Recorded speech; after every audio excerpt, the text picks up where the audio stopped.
I met with Coach Rodriguez this morning and informed him of my decision to relieve him of his responsibilities and to pursue new leadership for our football program. I believe this is the best decision for the future of Michigan football. Now, I don't intend to do a public performance review of our coach or our football program here today. I don't think it's the time or the place. I will simply say that Coach Rodriguez has faced many challenges and difficulties over his 3 years here, and I want to state for the record that I appreciate the hard work and effort that he and his staff have put forth. Rich Rodriguez is a good man. None of us are pleased with the results that we have achieved over the last 3 seasons, but I don't believe this was a result of lack of effort. I wish Rich, his family, and his staff good luck in the future.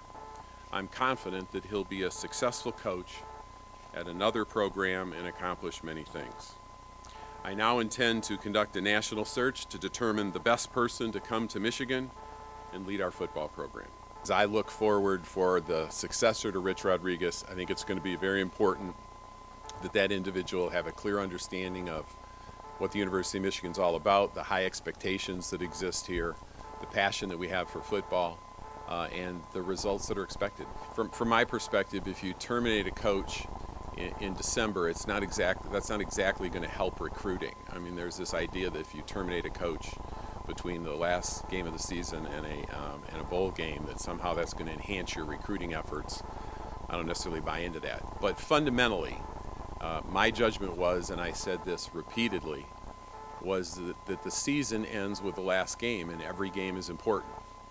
And I do not believe it is fair to these student athletes to put them in a position where they're going to play on a big stage and they're going to be out there, particularly on a New Year's Day bowl on national television, and not have them be coached by their coach.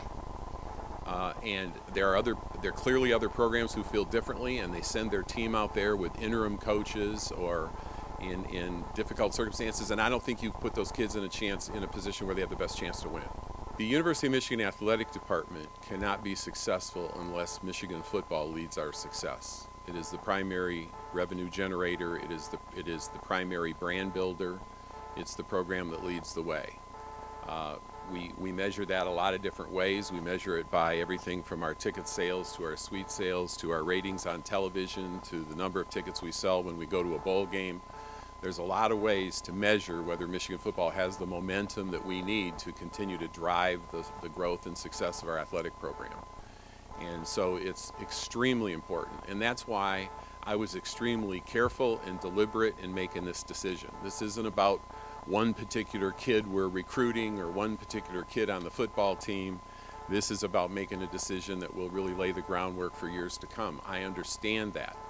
And that's why I feel like I took my time, I did it correctly, I did my homework, and I believe the decision I've made today, although it's not a pleasant decision, I believe it's the correct decision. Risk factor is just there whenever you have a transition. And you can almost expect that this is going to create unsettledness among some student athletes, and particularly if there were any student athletes that were uncertain as to whether they wanted to be here or they were comfortable with the program, it creates even more uncertainty. Our job will be to communicate with our players in such a way that they give us a chance to see this process through and give us a chance to introduce them to the new coach and make sure that they have a clear understanding this is still Michigan. The reason that they came here is hopefully for a great Michigan education and a great Michigan football experience. And they're going to have to trust me that I'm going to go out there and find the kind of coach that can help them be successful. And we'll be talking to them about that a lot. I've spoken to Jim Harbaugh several times over the last couple of years, and as I say, I mean, I know so many people that know Jim, and I know Jim, and I'm just telling you, there's this whole network out there, and it's very accessible, and it's very fun to listen to with all the conjecture that's taking place. But I will tell you again, my personal belief is that Jim Harbaugh is going to end up with a really a challenging opportunity in the NFL. That's what I think. We'll see.